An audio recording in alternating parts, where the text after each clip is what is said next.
Hello, welcome to Gardener's World. Because the box hedges have all been taken out from the dual garden and the cottage garden, we've got lots of bare soil to fill up. So I've been moving plants around the garden, and herbaceous plants can be moved now. This is an Echinopsis retro, which has got wonderful metallic-y balls of flower. It'll reach up to about 3 foot tall. And what I want it to do here is to work with the roses, because it will start to flower after the roses are finished. And although there's not much top growth to be seen, if I take that out, there we are, you see, a pretty good root system has already formed. And it does show you how herbaceous plants work, because these are plants that will have really strong roots, even though the top dies back every year. So I'll pop this in this hole. Echinops like good drainage, but I will water that in really well. And it's worth saying that if you are moving any herbaceous plants, give it a soak. There we are. Hopefully that will hardly notice that it's gone from pot into the ground and will grow away strongly. Now, coming up on today's programme, we meet a couple whose shared passion has created a garden that both looks and tastes very good indeed. The garden means everything to me. When I'm out here, I'm in my happy place. I think of my vegetables as my friends. If you're nice to Mother Nature, she will be nice to you. Carol visits the glorious tulip displays at Dunsborough Park in Surrey. Tulips make you happy. Look at each one individually and it's a masterpiece. But see them en masse and the impact is truly breathtaking. And I shall be adding a range of umbellifers to my orchard beds.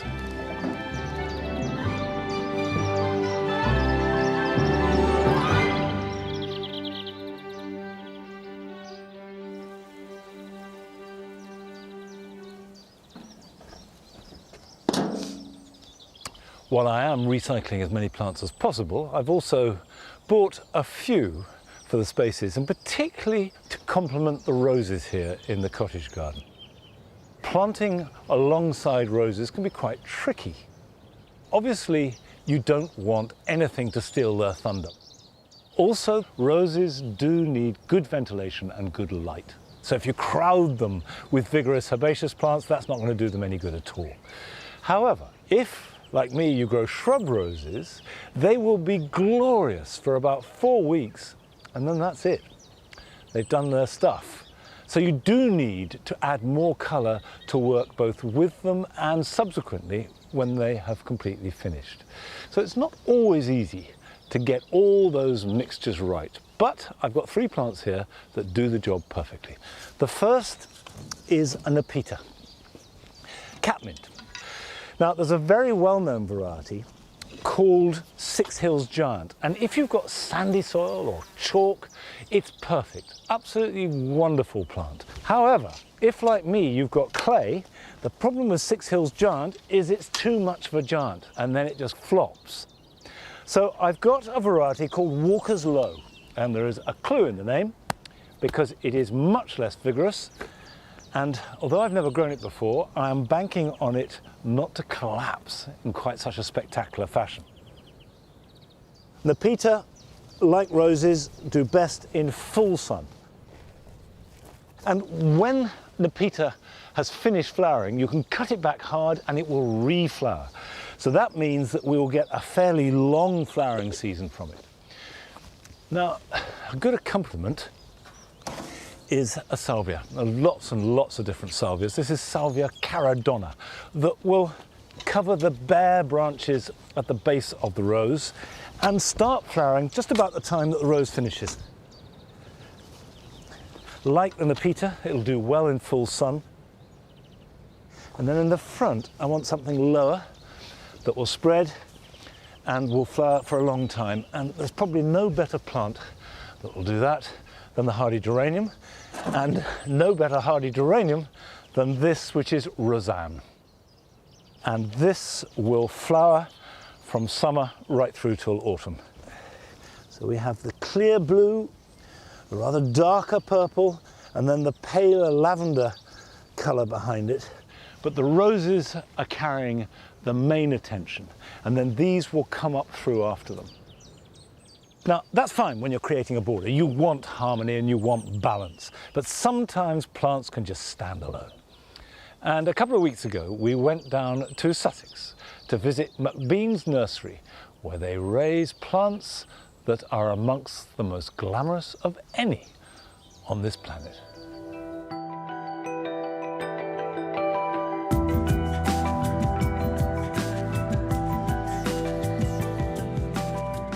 When you see an orchid, you can see it's got a wow factor, yeah? It's just got a bit more pizzazz about it.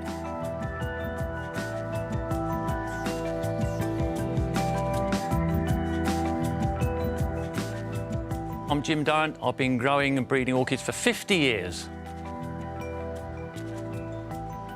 The nursery was founded in 1879. We imported plants from South America, from northern India, up in the Himalayas, and then we've been breeding those plants ever since. So we can trace all our plants back to the original plants that were collected in the 1870s. We grow mostly the cymbidiums, that's this sort of thing here. These are Himalayan plants, so fairly cool growing. Our climate absolutely suits the cymbidium. They go in the garden through the summertime, you keep them frost-free in the wintertime. Simple as that. Some of the plants, obviously, I've known for my 50 years because each year they flower. I think, oh, I know what that is, and you've seen it before and before. But then, of course, you get added to that, you then get all the hybrids, the children bred from it as well. So I can go back 5 generations at this place to see plants that are bred from plants, bred from plants, bred from plants. So it's just like a family tree, really. I can trace them right back to their great-great-great-grandparents.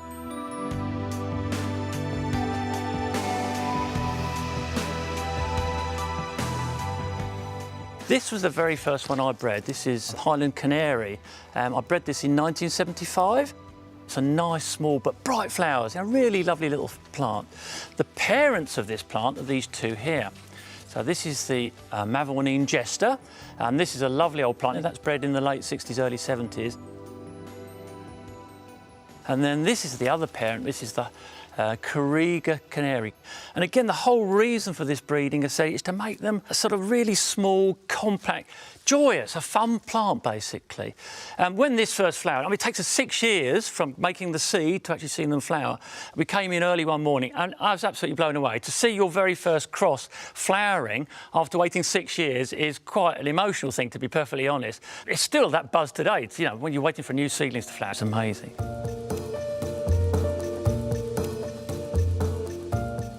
The most common question we get asked is, how often do you water your plant? Well, you've got to water it when it's dry. You can't just do it because it's Sunday morning, because it's convenient to you. You must let the plant dry out. In nature, a lot of these plants would go up a tree, so they'll be sitting way up in a tree, and obviously water would never sit around the roots there, it just dribbles through. Conversely, some of our plants grow in the ground, but even they're in very stony, open compost or mixes of soil or whatever, and so they, again, would never sit wet. More orchids are killed by overwatering than absolutely anything. So it's much better to keep your plant on the drier side.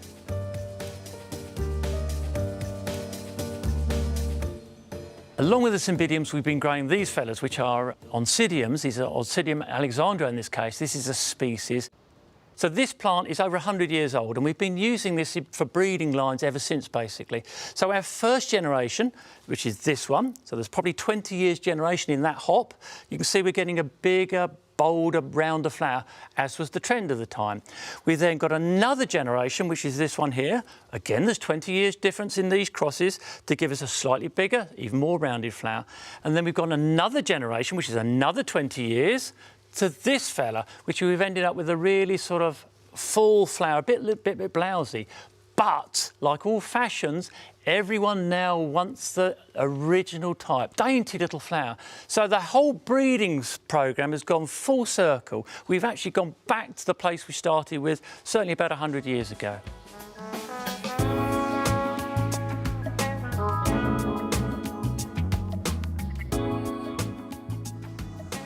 We pollinate these just as nature does. Just in this case, it would be a bee would naturally go in and pollinate the flower. This is why orchids look different shapes and sizes, because they're meant for different insects, different pollinators. So they've got this sort of slightly sprung-loaded lip here. I can see this goes up and down, and that's to push the bee to the top of the flower when he's in there, so he picks up the pollen. See, my finger's a bee. So our bee goes into the flower, he has a drink right down the base of the flower, and as he comes back up, he'll automatically fly off with the pollen on the top of his head there. So in this case, he's flying around the Himalayas with these little pollen stuck on the back, a bit like sort of dealy boppers.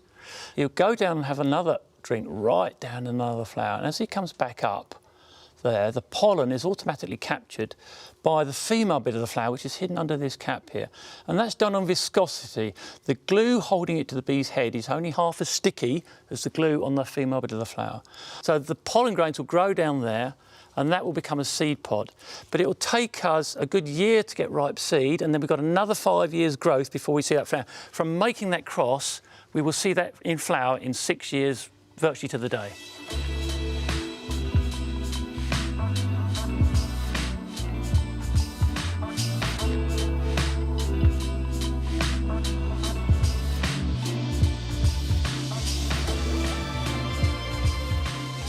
Orchids are very popular. In fact, they're more popular than they've ever been, to be honest. People are growing them, but a bit worried about actually keeping them growing or reflowering them. They're much tougher than everyone thinks, to be honest. People are a bit frightened by the word orchid. I think that's the problem. But once you understand where they come from, you know, is it a warm-growing plant? Is it a cool-growing plant? That gives you an idea of how they would naturally grow. So that's how you've got to follow that sort of temperature regime. And generally, orchids want a very good clean water. So we use rainwater, and then we add an orchid feed to that. And it must be an orchid feed. A normal household feed is far too strong for them. And we grow in a very, very open mix, a very barren compost. And we always underpot. We like to keep them in really tight pots because they don't make a lot of root, and they flower better when they're slightly restricted. Nothing has full summer light. We always give it good shade right through the summertime. And that really goes for all orchids. They will follow those sort of conditions.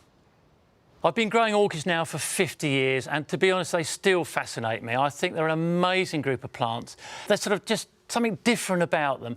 You buy a bunch of flowers, they last you a couple of weeks, but an orchid will last you a lifetime.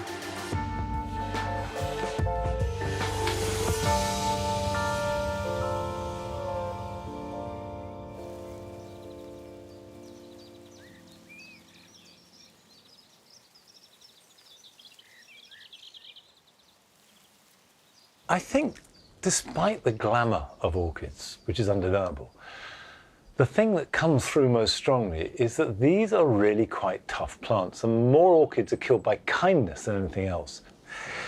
Now, I've got here a tray of dahlias. These are cactus-flowered mixed dahlias that I sowed 3 weeks ago, and I hope that lots of you sowed them along with me too.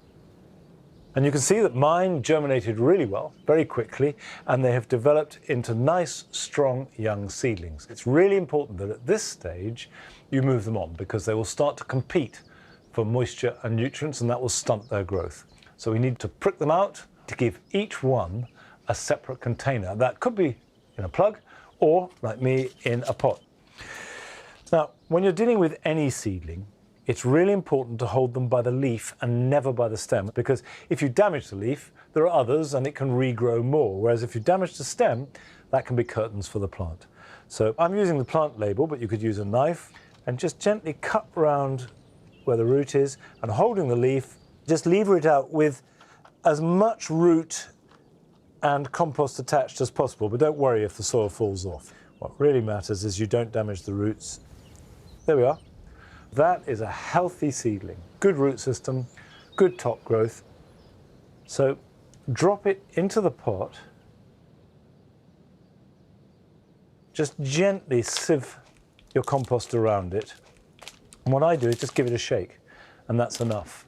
Don't push it down with your thumbs, because at this stage, there's a real risk of damaging those small roots.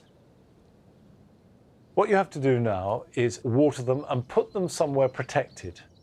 I use a greenhouse for the next week or two, and then when they've got established and I can see new growth on them, and they're nice and upright, I put them into a cold frame.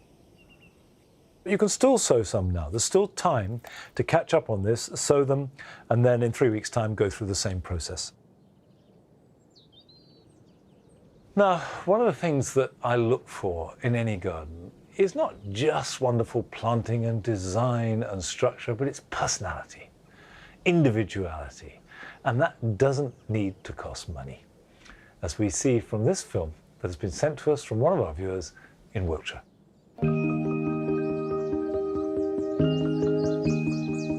Hello everybody, my name is Farida. We live in Wiltshire. During this lockdown, and for the first time in 4 years really, we've tried to redesign the garden and reuse all the things that we've had just lying around, including our old front door, which was replaced a few years ago. So we've just attached it to the fence at the end of the garden to make it look like a secret entrance to somewhere else. We've used old tyres and pallets, cushion to create a secret seating area. So here's using another old kitchen utensil for growing purposes. So this is an old colander that somebody was throwing out, which I've got. It's got lots of holes in it, so I don't want all the water to drain out too quickly. So what I've done, just used an old plastic compost bag. So I fill that up. And I'm going to be planting some coriander seeds today. Coriander's really good because the more you cut, the more you'll get. And then I'm just going to water it.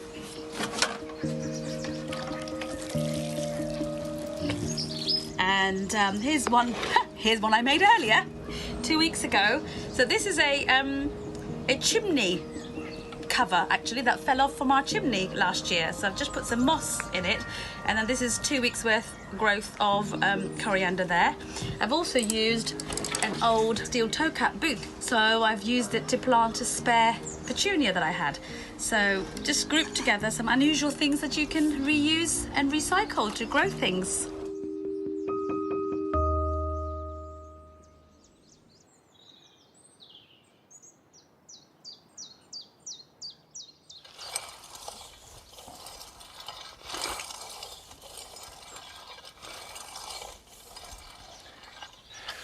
There's no question that we tend to think of plants needing a proper pot. The truth is, you can grow plants in absolutely anything. Well, in this bed, I am sowing members of the carrot family. So this ground has been dug over lightly, and I'm just raking a fine tilth, which means there are no clods or stones that are going to stop these very small seedlings growing. That can go there. And now I'm going to start by sowing some parsnips. This is a variety called Tender and True, and it's really reliable and delicious. Now, parsnips need warm soil to germinate, and if the soil is cold to touch, then it's not time to sow parsnips. So I make a drill just by running my fingers through the soil like that. Ideally, each parsnip is going to end up about 3 to 4 inches apart. So sprinkle the seed as thinly as you can.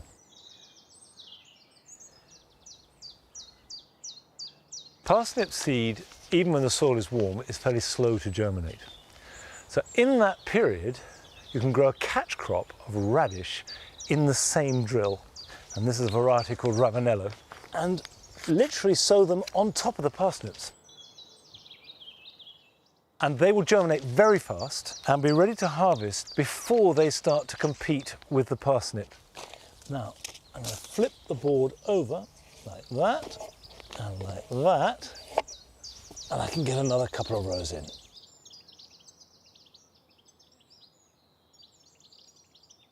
Right, Patty, you're going to have to move because we're going to sow some carrots now. Come on, off you get. And I'm going to sow a variety of carrot called Nant. And carrots are less fussy than parsnips.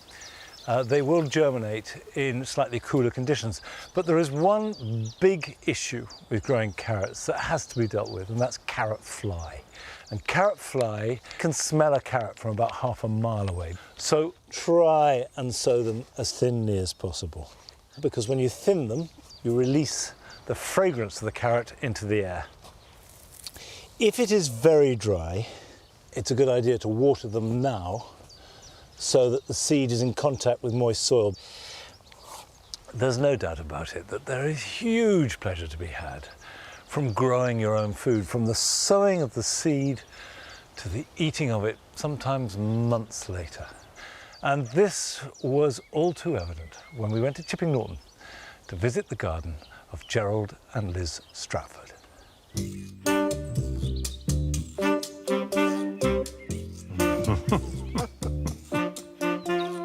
We both love this place. This is our heaven, our absolute heaven.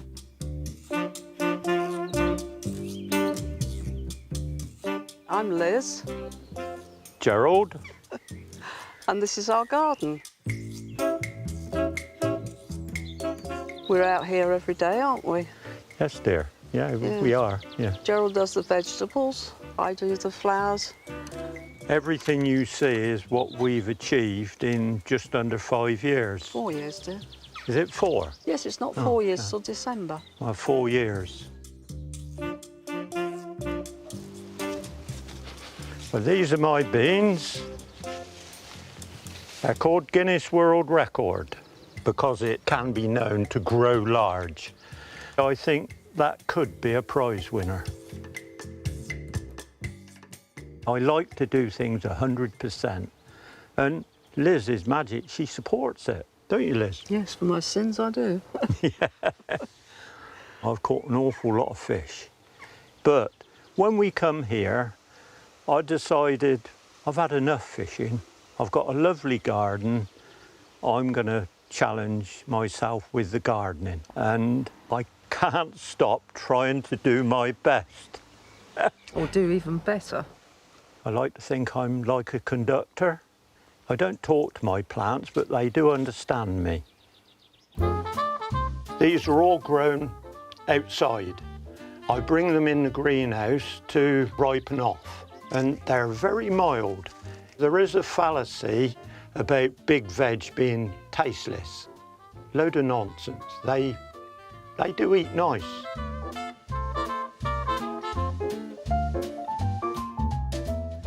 I particularly like root vegetables because you never know what's below the ground until you lift.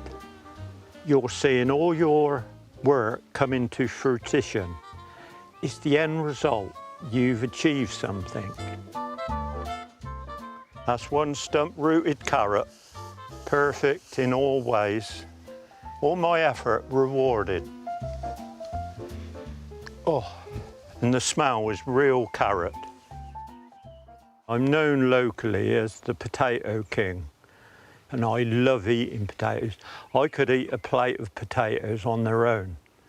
That's how much I like the potato.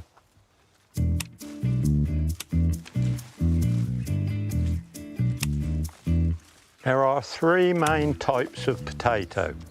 First early, second early, and main crop. The first early, you plant early and crop early. The second early is a slightly later potato. These are the pink fir apple, main crop. Lovely, waxy salad potato. They grow in very hard shapes.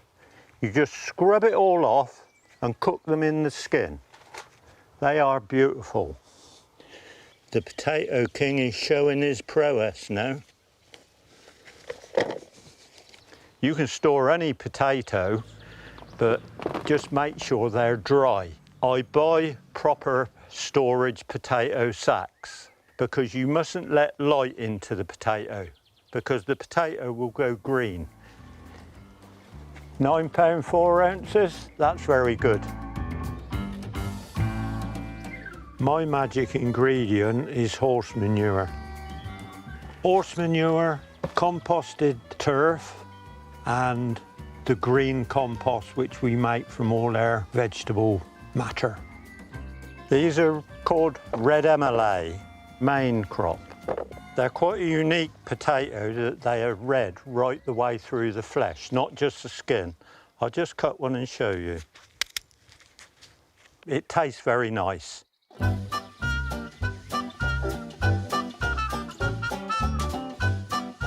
These are main crop potatoes. The main crop will grow from planting in 110 days. Most main crop potatoes are harvested August, September. These are Sarpomira. Oh, beautiful. Some people say potatoes don't smell. I think they do. If it looks nice, it will eat nice.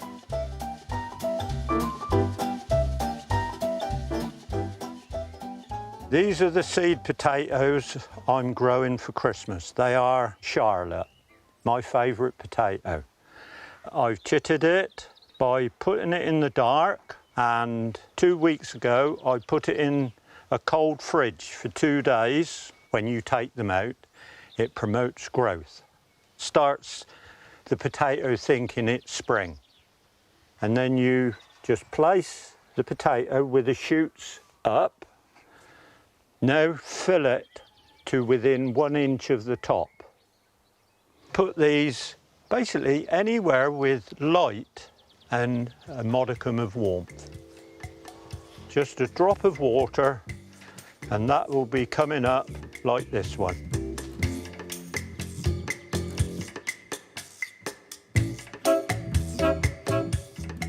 The garden means everything to me. When I'm out here, I'm in my happy place. I think of my vegetables as my friends. I love them, I give them all my attention, and everything's got a soul. If you're nice to Mother Nature, she will be nice to you.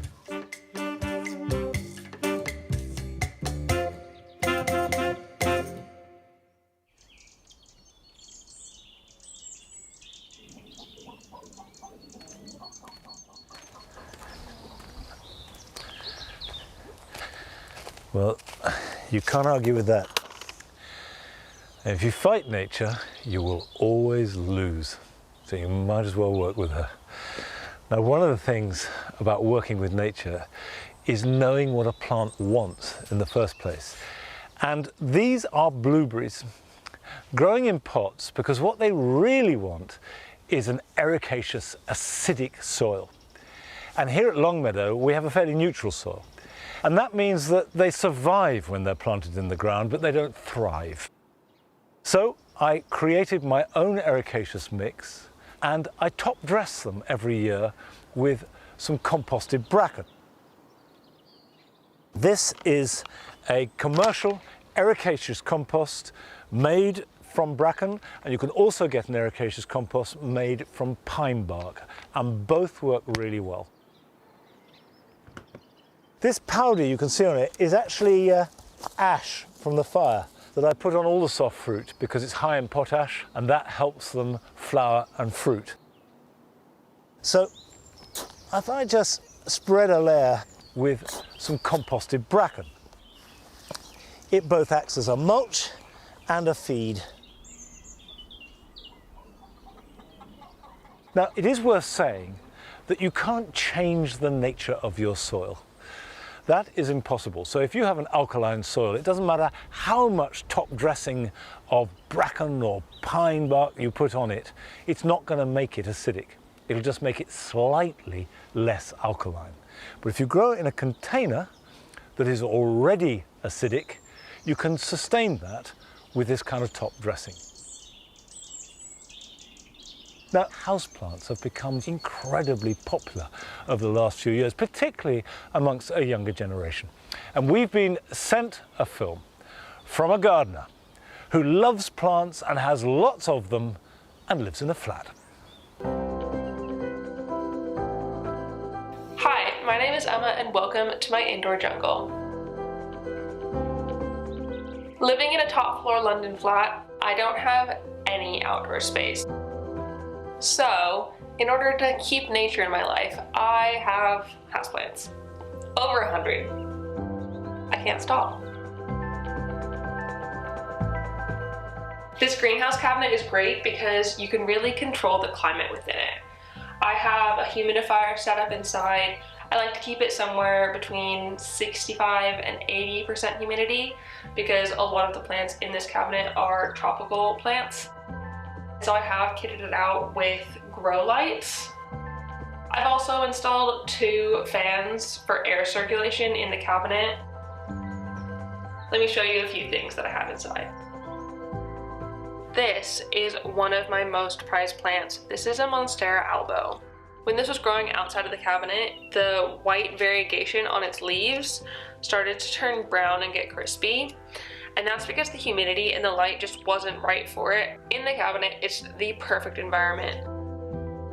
These are string of hearts cuttings that are propagating in moss, and they absolutely love the higher humidity of the cabinet. The last plant I want to show you is my Cissus discolor. I got it as a 1-leaf cutting 2 months ago, and it's got 8 leaves already, and I love it. Houseplants have really been my saving grace over this past year. With lockdown and everything, I haven't been able to go outside as much as I want to, so kind of bringing nature inside has really helped. Also, taking care of them is such a meditation for me. I can kind of not worry about the outside world and just really focus on taking care of my plants.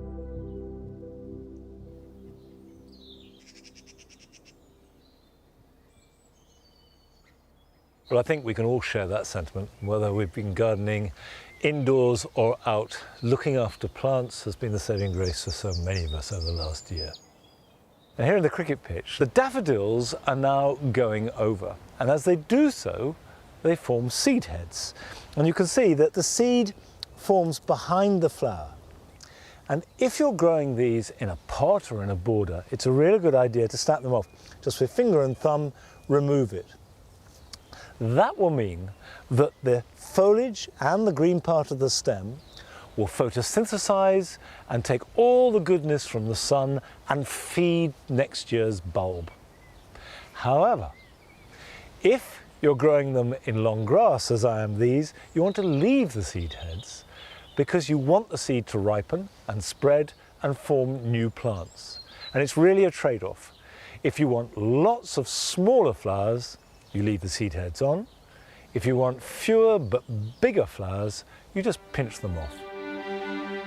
Still to come on today's programme, we return to Brighton to visit the garden of Kate Bradbury as she puts the finishing touches to her urban wildlife retreat.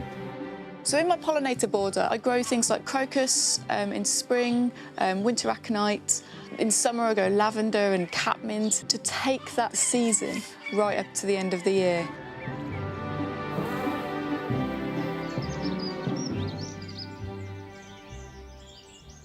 Now this spring, I've planted for the first time some tulips here in the cricket pitch. And this is Tulipa praestans Shogun, and it flowered really early. It started to flower at the end of March, and the idea of tulips in amongst long grass is something that I'm only just beginning to work with, but I do absolutely love them. So it seems a really good moment to rejoin Carol when she made a visit to Dunsborough Park in Surrey to relish their fantastic collection of tulips.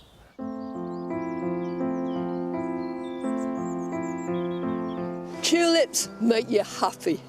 They're one of our most popular bulbs and surely the most charismatic by far.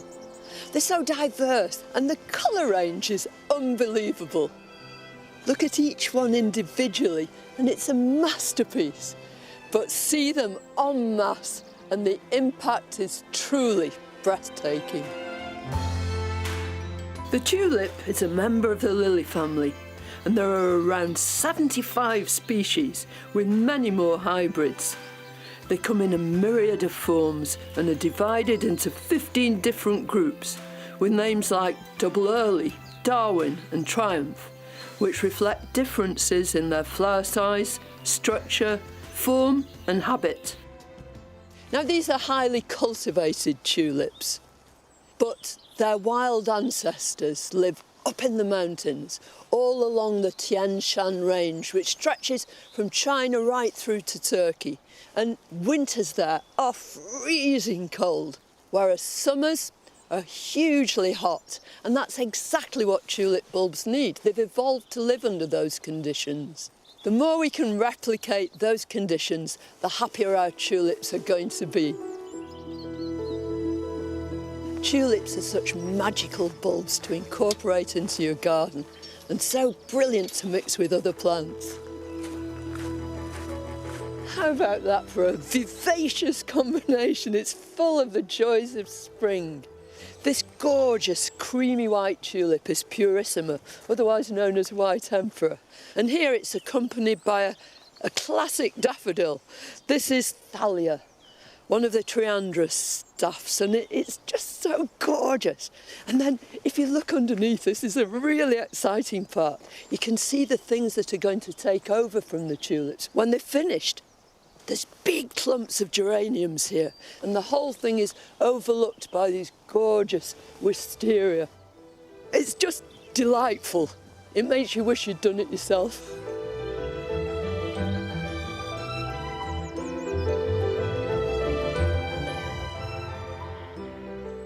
This is a really exciting planting. The whole idea is that the colour is graded from palest yellow through brilliant yellows to oranges and ending up with almost fiery reds. It's a lovely idea.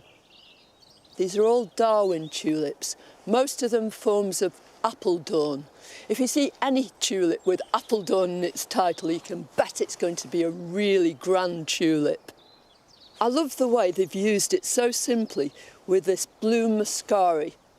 You don't even need a garden really, just in a container. You're planting up your muscari and your tulips at the same time and then waiting for the next spring to let them rip.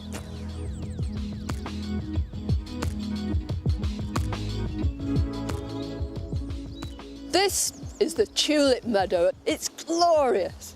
Here, tulips are planted randomly in the grass under these huge oak trees. The whole idea is that when you're growing tulips normally, you'll grow them for the first year and they're absolutely magnificent. But in their second year, very often people will just discard them. The flowers aren't quite as good, the tulips aren't quite so spectacular. But here, instead of doing that, they bring them all over to the meadow and they plant them.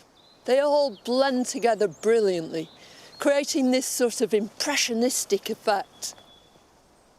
One other thing that I love about it is because some of these tulips are early, some of them are later, so this display will continue for weeks and weeks. And doesn't it just make you joyous looking at it?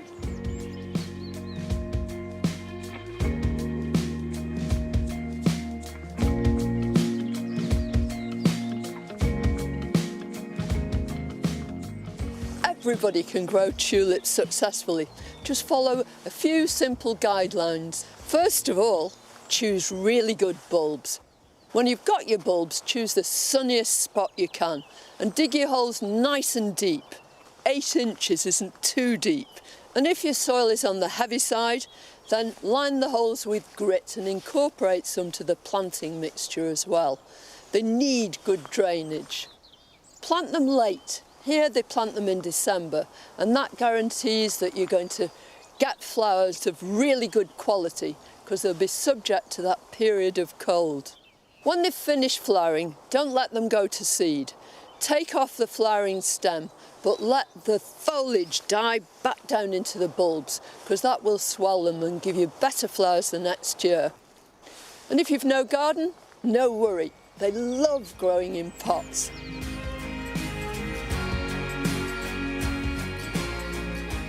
I love tulips.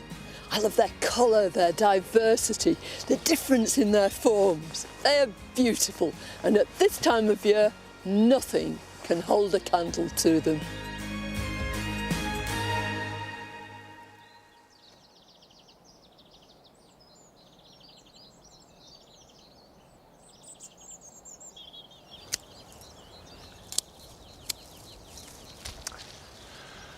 I do think that putting last year's tulips from containers into a meadow is brilliant, and I thought that looked so beautiful.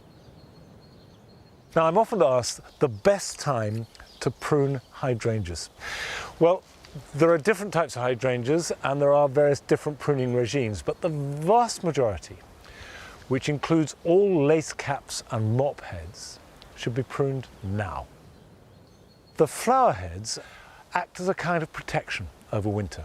Hydrangeas are susceptible to frost because instead of being woody, they're rather corky stems, and the buds can get frost damaged if you expose them.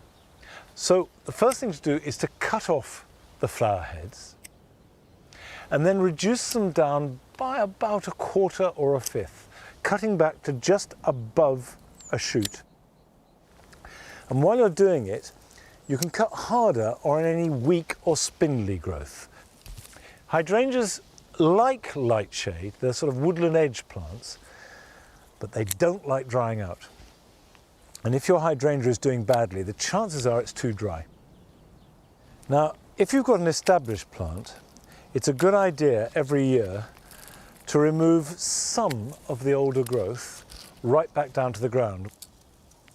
And that means that new growth will replace it, and that way the plant is constantly being renewed. The vast majority of hydrangeas produce their flowers on growth that was made the previous year. There are, however, a few hydrangeas, such as Hydrangea paniculata, that does the opposite. Its flowers are produced on new growth. And if you're confused by that, or you're just not sure which type your hydrangea is, then don't prune it. Watch it, see whether the new shoots made this summer carry flowers or just foliage. Then, having sorted that out, you'll know next spring whether to prune or not.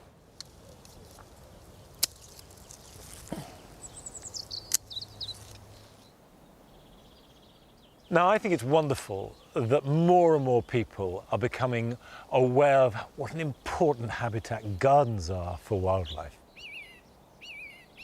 But I know that if you live in the country or the suburbs, that can feel a lot easier to achieve than if you live in the middle of a busy city. However, this film that we've been sent from a viewer in London shows that that need not be the case. Hi, I'm Morgan, and this is my garden in sunny South London.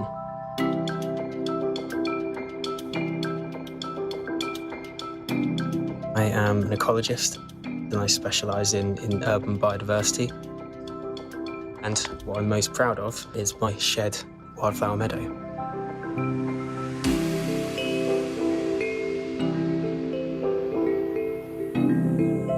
Firstly, I made my own substrate. This is a mix of peat-free compost, light expanded clay aggregate balls, and grit and gravel. So what this effectively does is create a low nutrient but high water retaining substrate for all of these wildflowers to grow in. The low nutrient element prevents grasses from taking hold. I've created this frame that was just a salvaged old shipping pallet and bordered it with these Caledonian cobbles. And then I also threw in some old woolly jumpers to provide some water retention. Mostly this is a recreation of the kind of brownfield sites that you find out towards East London. And it's more or less as simple as that. That was my wildflower roof. I'd encourage everyone to do the same, particularly if you're running out of space like me in a small garden. Thanks for watching my video.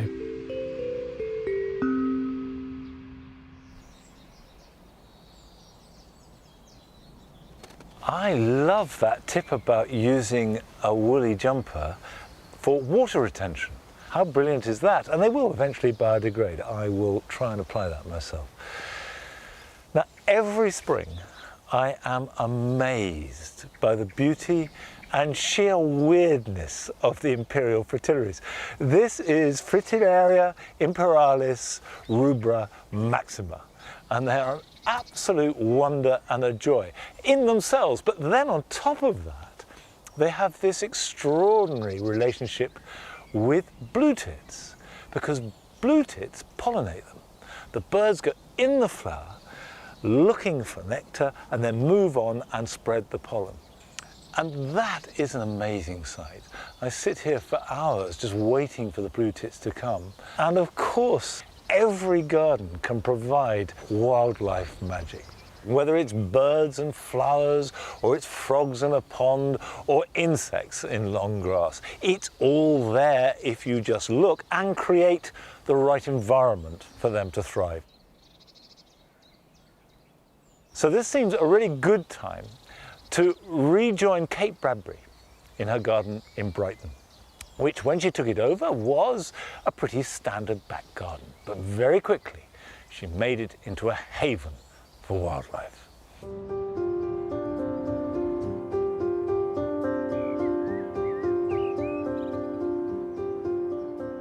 When I first moved in, it was like a fairly standard back garden. There wasn't much going on, there wasn't much life.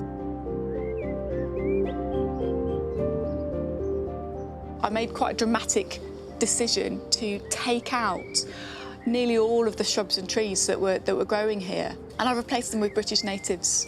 I also dug a pond, I made habitat piles.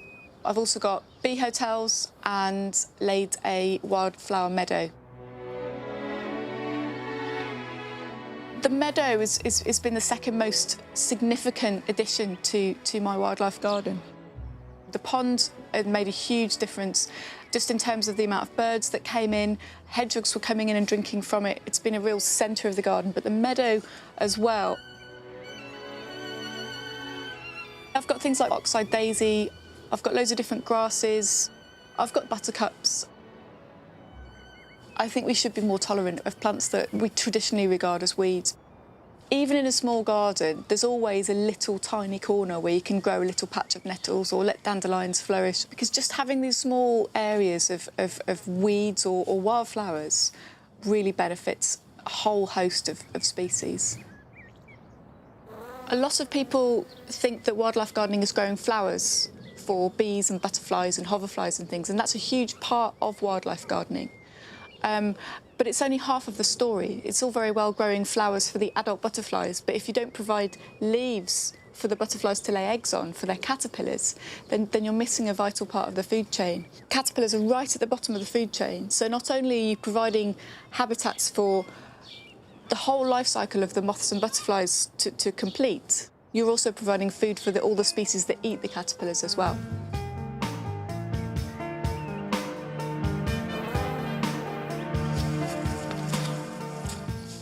So in a small wildlife garden, it's really important for plants to work really hard for wildlife. So this is a honeysuckle. It's the native honeysuckle, Lonicera periclymenum.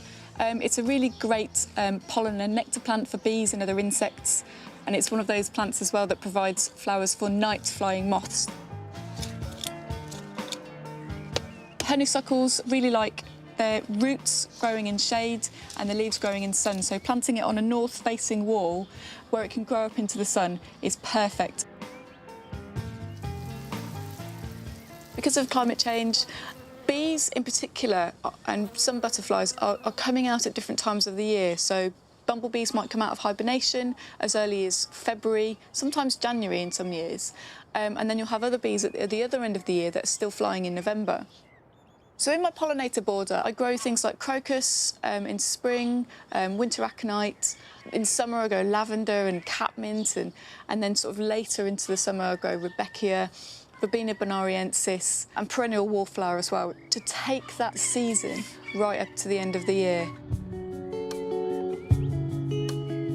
So when growing plants for pollinators, it's really important to think about the shapes of the flowers, because different insects have different shaped mouth parts and visit different shaped flowers.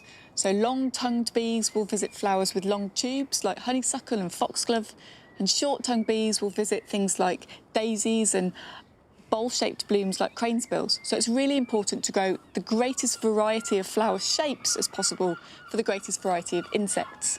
As you can see, I've got salvias, which have got quite a little long tube, they're sort of lipped flowers.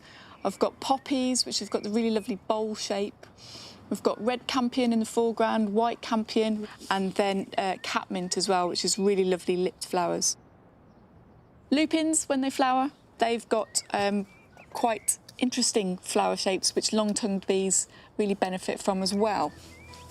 So I'm just going to plant 3 here and just have a really nice variety of flower shapes.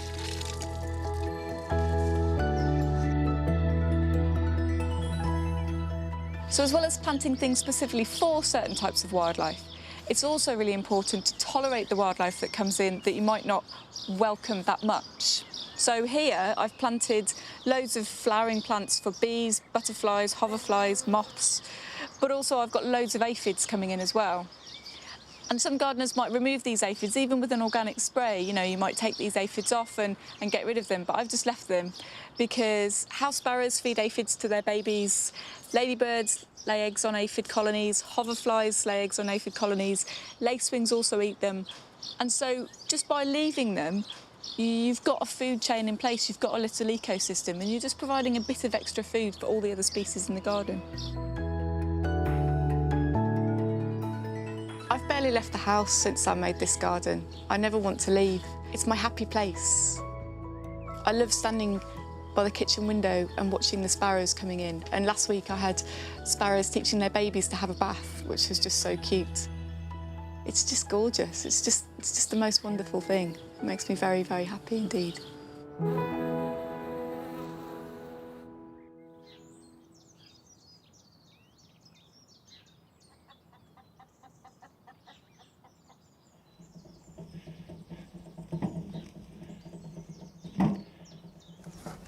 I think one of the unexpected benefits of the last year, and there haven't been many, has been that a lot of people have realised that quietly observing the natural world in their back garden is incredibly rewarding. It's not just about doing good for wildlife, it's the good that wildlife does for you.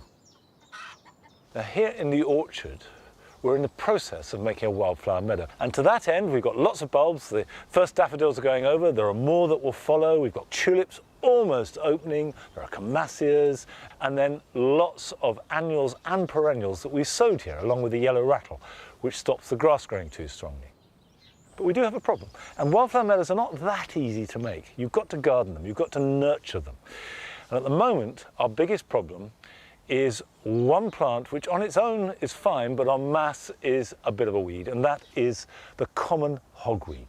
It will grow to about 2-3 foot tall, lovely white umbellifer flowers, rather like cow parsley, which I adore. And you can tell the difference between cow parsley and hogweed. Hogweed has got rather a crude leaf, whereas the cow parsley is very filigree and fine. But the cow parsley doesn't spread as virulently, and the hogweed leaves will blanket out everything else. Now, giant hogweed is prescribed. It's enormous, it can grow to about 15 foot tall, and the combination of its sap and sunlight can cause really nasty burns, particularly if you've got tender skin. So if you've got that in your garden, you should inform the authorities and have it removed. The common hogweed can cause burns, much less likely to do so, but if you've got very tender skin, perhaps you should handle it with gloves. There are too many here to weed out individually, so what I'm going to do is deadhead it before it seeds, and that would be round about the end of May, beginning of June. But you don't need a wildflower meadow of any size to include umbellifers in your garden.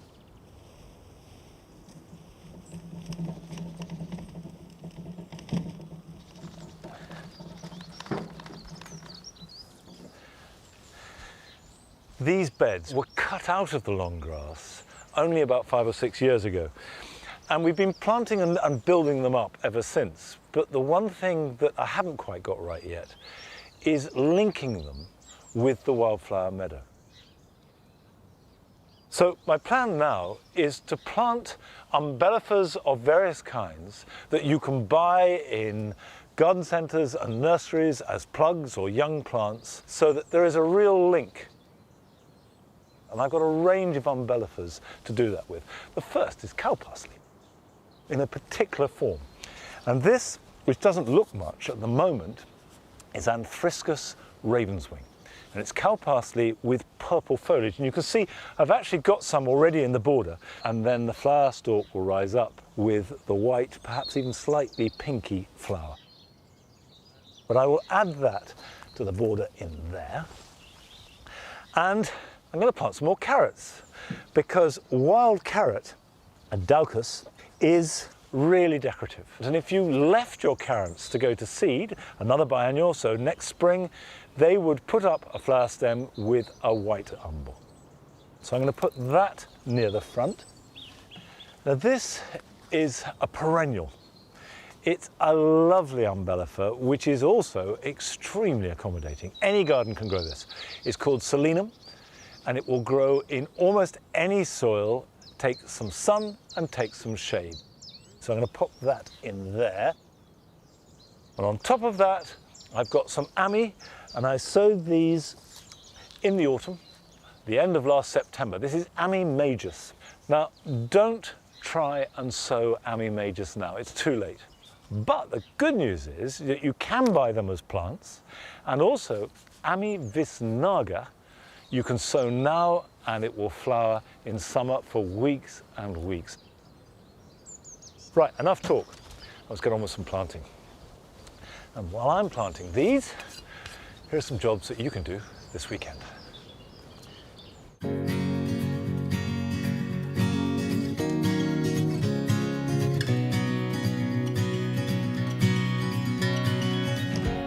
Courgettes are the hardiest of the cucurbit family, and you can sow the seed for them now. Place 2 seeds on edge in a pot of peat-free compost. Cover them, water them, and keep them in a bright, warm place to germinate, and a south-facing windowsill will do the job fine.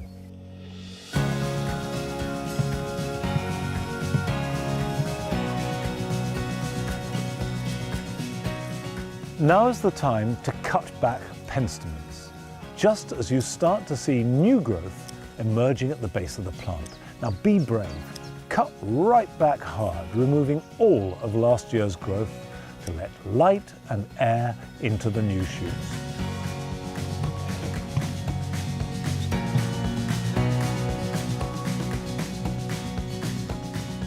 Annual climbers, such as Spanish flag or Corbea scandens that are grown from seed, will make a dramatic display in mid and late summer if sown now. Plant them into pots or plugs using a peat-free compost. Water them well and then put them somewhere warm to germinate and grow them on, ready to plant out after the last frost.